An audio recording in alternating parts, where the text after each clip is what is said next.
as I lived in Weaverville with my dog Odie, we went around looking for places to dredge, and I prospected a lot. We discovered a bunch of stuff that I could not believe, and it reminded me of when I was in Hayfork, which is 27 miles further in. Basically, we were finding evidence of a great catastrophe or global flood event, and the layers to me indicated also, along with other theories such as the comet theory, that there was a global event about 13,000 plus years ago. So I will present some of the evidence that's associated with this valley. If you go on the north side of the valley, you will find evidence of glacial deposits, moraines and such. And it must have been right at the edge of the town at one point, and when it cut loose, it moved a lot of sand downstream Weaverville Creek, which goes into the Trinity River. At the end, near the Trinity, is where there was a great deposit of sand that I will show you. It extended all the way across to the other side of this narrow portion of the valley where the creek broke through. And I hope that you'll see what I see. Okay, we are just down from the sand wave, which is over there. You see that ridge. Okay, now we're going to look at what the creek can do. Here's what the creek does. See this bank? This is the edge of an old channel where the creek used to run. And now you see cobble mixed up with sand. Okay. This is what the creek does. Cobble on top. It's actually picked it up and moved it. The big wave, however, was a giant deposit that settled from a larger volume of water. This is what a smaller volume of water can do. Right there, over there where those big boulders are, right in there is about where the channel, that's the head of the old channel where the creek used to run. Okay. Boulders on top of the bank, it's all jumbled up. This is a spot where I'm going to check for gold later. There's the creek. And there's my Odie again. We're going to walk up this old channel. We're going to see the sand deposits.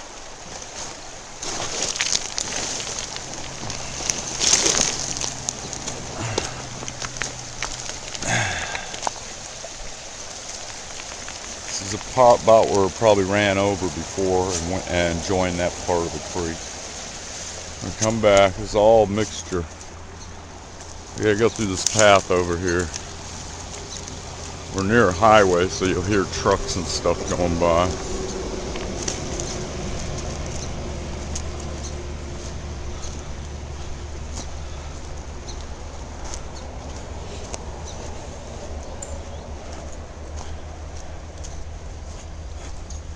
We're actually walking on an old channel that got blocked up.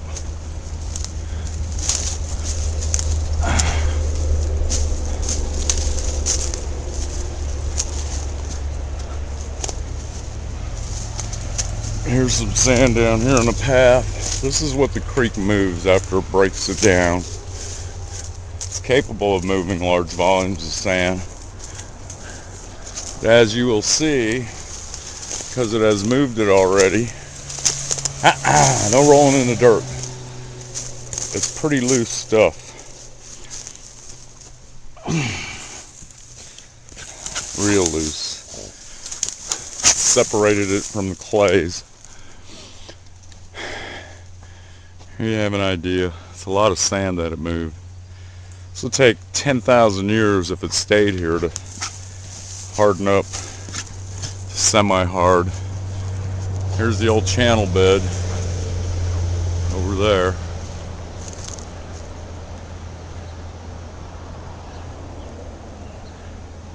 Used to run here too.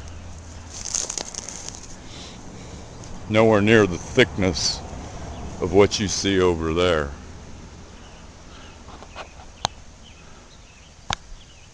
Come on this way, Odie.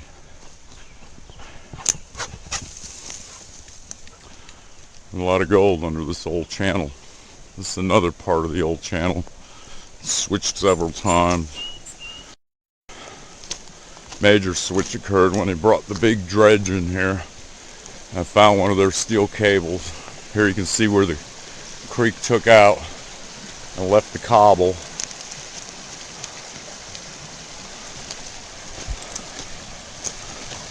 There's a view of the big trees that fell down off that cliff when it took it out.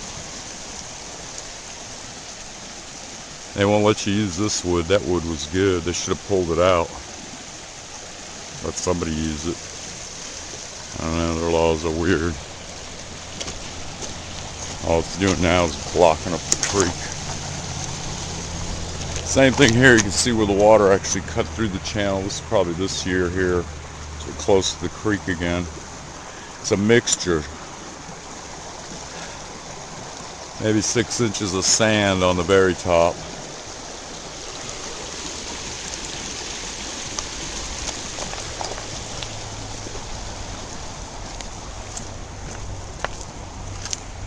Come on, my Odie. My Odie Coyote.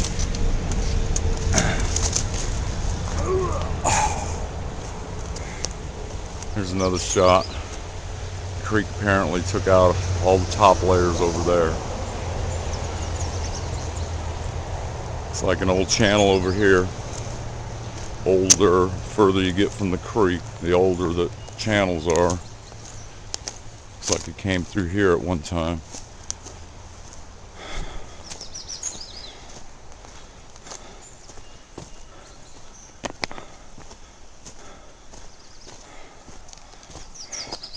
The deepest part of this old channel is right about here.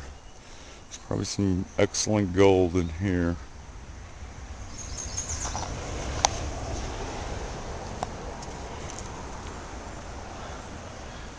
Too far to carry to the river to wash, the creek to wash it.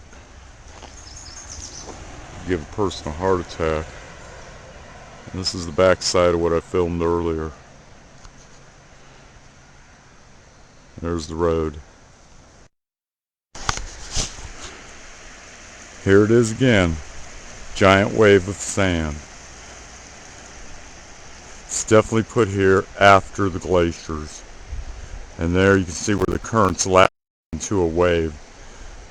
Not quite as big as what's under the Arctic, but pretty close. This must have went all the way across the valley at one time. And it got cut through. Dead center. This is the narrowest point in the valley. It's also uphill a little ways.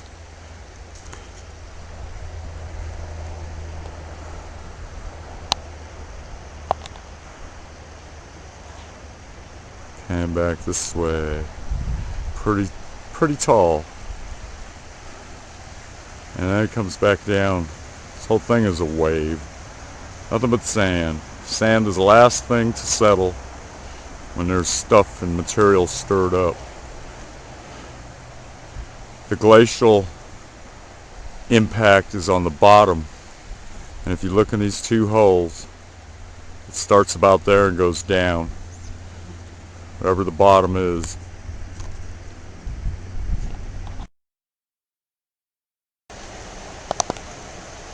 You can see the layering.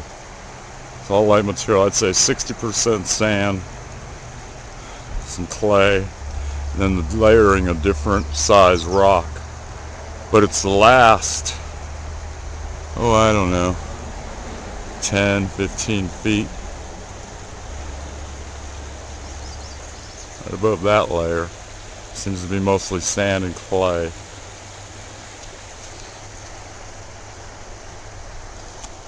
Walk down here.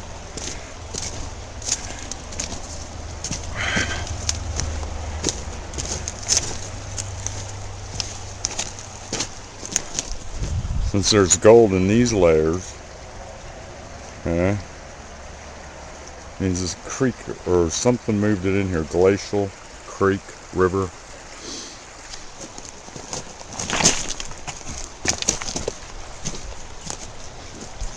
See it here.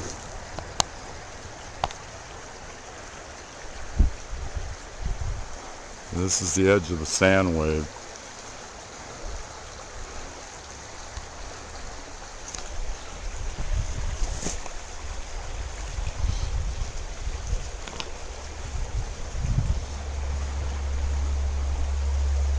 Definitely see layering here. Anything below these layers is definitely glacial. Anything above, definitely flood. Sand.